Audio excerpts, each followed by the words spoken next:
Hello everyone, welcome back to the channel. Before we get into this video, I want to say thank you for all the comments that I've received so far. I've only been posting stuff like this for a day and already people have been very kind and optimistic. With that being said, today I want to be talking about some of the new content that we could see. Thankfully, Jake did an interview with Trevor Dietz, who is the lead content producer at Ecomi. Did a bit of research looking at what he's been up to and what's going on, and things are looking very exciting. We have some collaborations coming up regarding different licenses, and we're going to go through all of that in this video. So I want to start off this video by mentioning, of course, that this, of course, is Trevor Dietz. Now, he has worked at Riot Games previously to working at Ecomi, and from what I can guess from what he said, I think he also may have worked at Blizzard Entertainment, but I can't confirm that.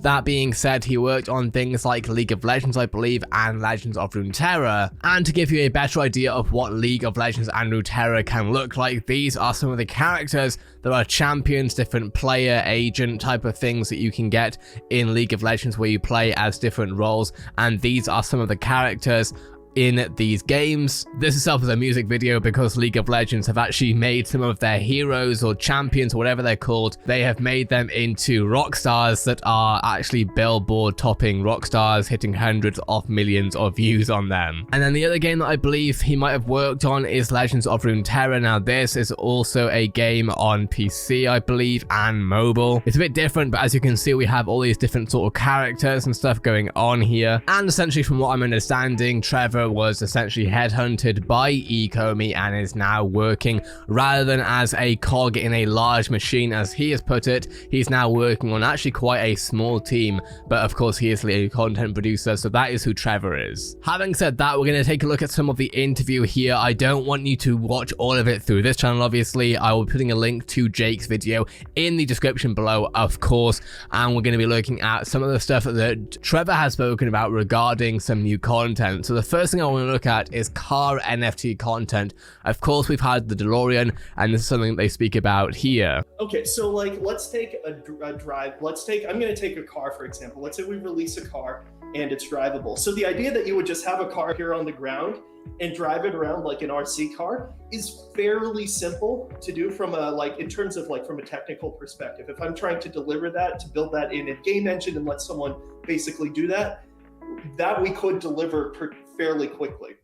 If we were to build a racing game, like the idea that which is like, I'm actually a huge racing game fan. So if we wanted to do on the other side, Need for Speed with NFTs, that's a 2-year process, and that's partially because racing games are a particularly difficult kind of game to build because of. So like I said, I don't want to go through all of this because of course this is Jake at the end of the day as far as his interview, but it is interesting to see that there have been talks, I think, between how can we get these different licenses to work. Let's say we were to see an Ultraman driving a DeLorean car. Now, as far as licenses is concerned, Trevor has said that he's not quite sure about that, but I think it could be possible. I think it's just going to take them some while in order to actually get something like that done. The actual mechanics of pulling that off are, they're fairly complicated because it's like, I describe it as like almost like an n-squared problem, which is like, if you want all this stuff to interact with each other, every time you add something new to that system, it has to work with everything else in the system. You have to test it and make sure it works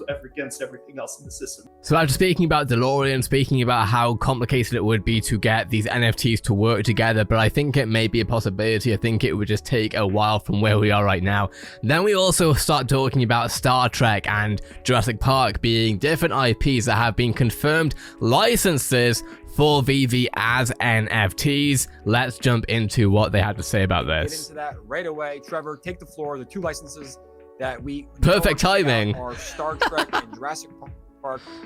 We're all excited about this. Is there a date for this or anything you can share about these 2 drops? I can't share a date, but I can talk a little bit about them. They're both and we can all thank Dan for letting me talk about them. Thank you, Dan. They're both in active development right now, and there's some really cool stuff happening with them. I'm particularly excited about the Jurassic Park stuff, and this is like, it'll be I'm not going to put a date on it. It'll be when it'll come. To borrow from Blizzard, we'll put it out when it's ready, and borrowing from cool Blizzard. So as he says, to borrow from Blizzard, I don't know if you remember, but at the start of the video I did say that I think he may have worked for Blizzard or something, which of course Blizzard runs Overwatch, World of Warcraft, and Hearthstone, probably others as well. So definitely a lot of background with this guy. Regardless though, on the Jurassic Park front, essentially what Trevor gets at here is that we could very well see the Jurassic Park CGI that we see in the actual films themselves on our mobiles as NFTs, which of course would be huge. Now, what's really important to remember, of course, is that they will have to make it so that it actually works as AR format for mobile, of course, because realistically, trying to render an entire dinosaur in the way that it was done on Jurassic Park simply for mobile phones will not be, I don't think, effective. And that's something he goes over about, essentially remaking it so that it works nicely for mobile phones. Now, before we go into Trevor's full sort of thoughts about the Jurassic Park stuff, I also want to say that it is, I don't know if there's a hint or not because he's not the licensor, so I want to get that out there now, but he does speak about the fact that he does want to work with some Blizzard artists. Now, like I say, Blizzard runs, let's actually go over it real quick. So Blizzard runs Overwatch. A lot of you will know what Overwatch is, but what I'm wondering is, are we going to see Overwatch NFTs? Will we see? That would be huge if we saw Overwatch NFTs. The market would explode. Omi would be, oh my gosh. Similar thing with World of Warcraft. In fact, maybe even more so with World of Warcraft. I feel like the audience for World of Warcraft is probably skews older, probably has a little bit more money to spend on collectibles, and realistically, people who love World of Warcraft are absolutely, sometimes at least, obsessed, understandably, because it is a great game. Just imagine seeing World of Warcraft NFTs. It would be absolutely phenomenal, and let me know if you would buy that. But I like Blizzard. They make cool games. And they have cool artists who I want to work with. And they have cool artists who I want to work with. There we go. So one of the cool things that when we're working with these licensors is that they, depending on where the license is and like how it's set up, we get to basically work with the team that controls the license, and sometimes we get access to different like resources or assets that they use from the IP. So one of the coolest things about that's exciting. Part, specifically with the dinosaurs, that I'm super excited about is like we actually get to work with the real Jurassic Park dinosaur models that they use. What is Jake's face now? We're using the CGI, like the base of a lot of what those NFTs will be the CGI assets from the Jurassic Park movies, which is a really cool. This man's so excited. I am too, to be place fair. To start with, and that's something that I'm excited with, like that license, and then with future licenses that we get to actually work from those like real world things. So when you're getting that NFT, you're not getting some fan art version of it that we created based off it. It's actually the real. Now, this is huge because it means that they have spoken about the fact that they want to see this go to a real life size as well. So it really could mean that for especially Jurassic Park enthusiasts, I personally am not one, but I have watched the films. I enjoy it, obviously. But I think for some enthusiasts, this is going to be huge, being able to see a Jurassic Park dinosaur in the garden or in the forest or wherever they are. I think it's going to be really interesting to see how they can integrate it into AR to make it so much more exciting, you know, have all the sounds with it. I think it's just going to be incredible. Dinosaurs from Jurassic Park, which is exciting. So these things are going to look extremely real then. They're not going to look like, you know, some art version. Like they're going to look legit. Yeah.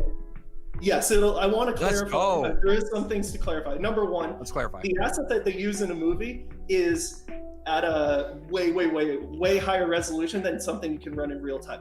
Which of course is understandable, but again, it's still very exciting. Obviously, we don't have a release date for it. My guess is that it's going to be sometime this year. We know that season 2, of course, is coming out very soon, so I cannot wait to see what happens there.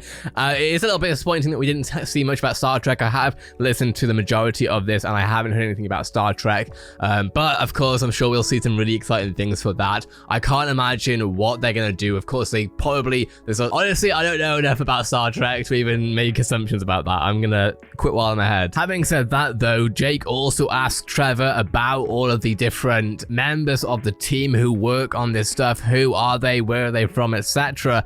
And some really interesting names come up here, which I'm gonna go over right now. I think this is gonna be, we'll probably be discussing this in a lot more detail in the future. So without like naming names about who they are, I'll just give you a little kind of just a rundown of some of the other like games they've worked on, because I listed out just like a couple of them, and it's a pretty enormous list. So me see where I found that note. All right, so the content dev team that we have, like previously, they worked on games with Activision, Bethesda, BioWare, Bungie, Capcom, Microsoft, Riot Games, Respawn, Ubisoft, Sony, Warner Brothers, and a shitload more. So we when I say it's like I was just talking with people that worked on like the Spider-Man Miles Morales game, who are now making NFT collectibles for us.